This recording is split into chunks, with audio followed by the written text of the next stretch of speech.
Hello everyone, welcome back to my channel. इस video में बात करेंगे वॉचमैन एफसीआई के तहत आपका जो पेपर हुआ है आज 3 जुलाई को, क्या रहने वाली है कट ऑफ आपकी कैटेगरी वाइज। और सुन के बिल्कुल अच्छा नहीं लगा। पेपर अच्छा खासा आया था और अच्छा कह सकते हैं अच्छे लेवल का आया था। जो इन्होंने 8वीं के बिहाफ पे 8वीं के आधार पर जो ये पोस्ट मांगी थी वॉचमैन की, उसके लेवल का तो पेपर नहीं था भाई। पेपर थोड़ा हाई लेवल का ही था। एवरेज भी नहीं कहेंगे, मॉडरेट टू हाई ही बोलेंगे आपके एग्ज़ाम को। मुझसे ज़्यादा आपको पता होगा कि आपका एग्ज़ाम कैसा था। ऑब्वियसली बाहर सेंटर से बाहर निकल के और पेपर हाथ में लेके कोई भी बोल सकता है कि भाई ये क्वेश्चन तो मैं ठीक करके आता, ये मैं ऐसे करके आता, इस पेपर में मैं इतने मार्क्स ले लेता। लेकिन उस टाइम जो प्रेशर होता है एग्ज़ाम का, प्लस अगर आपको 2-3 क्वेश्चन पेपर में ऐसे दिख गए जो नहीं आ रहे हैं, तो वहीं पे डीमोटिवेशन स्टार्ट हो जाता है और घबराहट होने लगती है कि भाई इतने सारे क्वेश्चन नहीं आ पा रहे हैं तो कैसे हो पाएगा। इन सब को अभी भूल जाइए और अभी जस्ट फोकस कीजिए। जिसका अच्छा हुआ है बहुत अच्छी बात है, और जिसका अच्छा नहीं गया है तो प्लीज़ ये मत सोचिए कि ये आपका लास्ट था। नहीं, वॉचमैन का ही पेपर है, कोई इतना बड़ा पेपर नहीं है। और इन्होंने अच्छा खासा पेपर बनाया था भाई। आजकल तो पेपर ऐसे ही बनेंगे, चाहे आप सिक्योरिटी गार्ड का, वॉचमैन का, सफाई वाले का, या फिर आप बैंक लेवल का पेपर दो। तो अपनी तैयारी ऐसे कीजिए कि आप छोटे पेपर को इजीली कर पाएँ। यहाँ पे अगर मैं बात करूँ तो मैं सीधा आपको कट ऑफ तो नहीं बताने वाली, उससे पहले हम कुछ यहाँ पे डिस्कस करेंगे। आपका रिटन टेस्ट हुआ है और उसके बाद आपका फिजिकल है, ठीक है। पीईटी मतलब फिजिकल एंड्योरेंस टेस्ट है।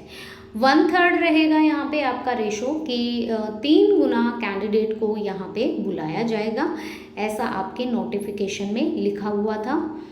और अब देख लीजिए भाई, आपकी जो पोस्ट है 380, उसका 1/3 आपका यहाँ पे बुलाया जाएगा।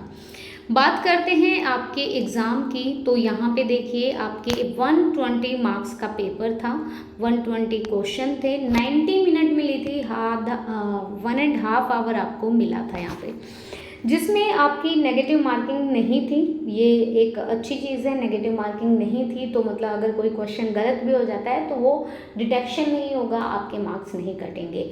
फिर मैं यहाँ पे बात करूँ तो general knowledge, current affair, reasoning, English and numerical ability, 30 question यहाँ पे पूछे गए मैथ रीजनिंग से। और इंग्लिश भी अच्छी खासी लेवल की थी। और भाई करंट अफेयर, बिल्कुल करंट अफेयर अपने आप में एक बहुत वास्ट सब्जेक्ट है जो स्टैटिक, जीके जीएस सबको साथ लेके चलता है। गाइस बिल्कुल भी होपलेस होने की ज़रूरत नहीं है। जैसा पेपर हुआ हो गया, अब आगे ध्यान दीजिए। अगर ये पेपर अच्छा नहीं गया है तो ऑब्वियसली अगर कोई इस पेपर में 90 नंबर, 85 नंबर लेके आता है तो हम यही बोलेंगे कि वो कैंडिडेट वॉचमैन के बनने के लायक तो नहीं है। वो आगे भी अपनी तैयारी करेगा और किसी अच्छे लेवल की जॉब पे या फिर अब इससे बड़े लेवल की जॉब पे ऑब्वियसली वो जा सकता है, अगर कोई इतने मार्क्स यहाँ से ले रहा है।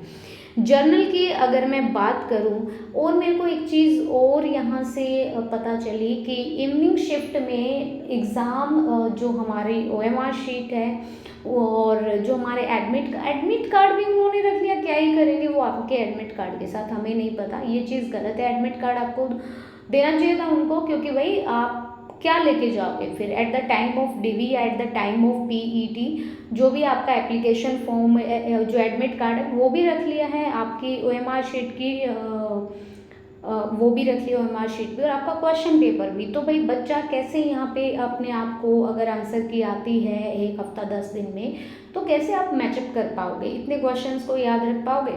जर्नल की बात कर रही हूँ मैं। जर्नल की बात करूँ तो 75 to 80 जाएगी भाई।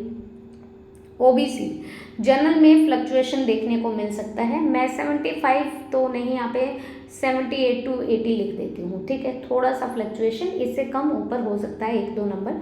ओबीसी की अगर मैं बात करूँ तो यहाँ पे 72 से 75 के आसपास जाएगी बिल्कुल। एससी की अगर मैं यहाँ पे बात करूँ, एससी की तो हम यहाँ पे कहेंगे 61 से 63 नंबर।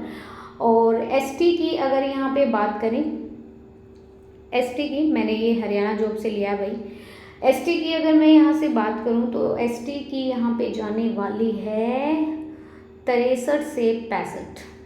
और ईएसएम की अगर हम बात करें तो ये जाएगी आपकी 60 तो ज़्यादा ही हो जाएगा, 58 टू 60 लगा लो, 58 टू 60।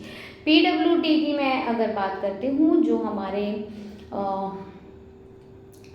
मतलब जो फिज़िकल डिसेबल्ड जो पर्सन होते हैं उनके लिए अगर आप बात करें तो यहाँ पे 50 से 52 के बीच में रहने की पूरी संभावना है। मैं ये नहीं कह रही कि भाई बहुत ज़्यादा कट ऑफ है, ओब्वियसली आपको किसी ना किसी को लगेगी ज़्यादा और वो कमेंट भी करेगा तेरे को क्या पता पेपर कैसा था। हाँ, मैं अग्री करती हूँ आपकी बात से, लेकिन आप खुद एक बार अपने मन से पूछो कि क्या पेपर इतने आसान बनते हैं कि भाई आप इजीली कर पाओ। नहीं, आपका पेपर था तो 8वीं लेवल के रिक्रूटमेंट पे आपकी भर्ती, लेकिन पेपर तो अच्छा खासा बनाया उन्होंने। अब जो उसमें इजी क्वेश्चन थे पेपर में, वो ऑब्वियसली उन सभी बच्चों ने किए होंगे जो तैयारी करके बैठे हैं।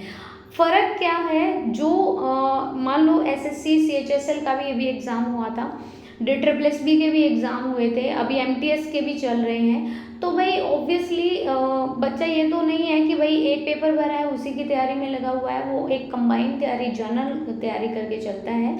और अगर उसने यहाँ पे 120 में से अगर ज़्यादा मैं नहीं बोल रही तो हाफ भी अगर लगाएं 60 के आसपास, तो क्वेश्चन हर किसी ने किए होंगे। आगे ही तो कंपटीशन है, एक एक नंबर पे कंपटीशन है। मेरी बात से सहमत नहीं हो तो कोई इशू नहीं है भाई, आप अपने विचार बिल्कुल यहाँ पे कमेंट बॉक्स में जाहिर कर सकते हैं। और आपका पेपर कैसा हुआ ये बताइएगा, आंसर की आएगी। डिप्रेस्ड नहीं होना है, स्ट्रेस नहीं लेना है और आगे की तैयारी करो। अगर ये पेपर अच्छा नहीं हुआ है, अगर आपको डेफिनेटली लगता है कि you are in the PET, तो ऑब्वियसली आप उन्हें पीईटी की तैयारी करो। So thank you guys, video देखने के लिए। पसंद आए तो please like and share and please subscribe the channel. Thank you.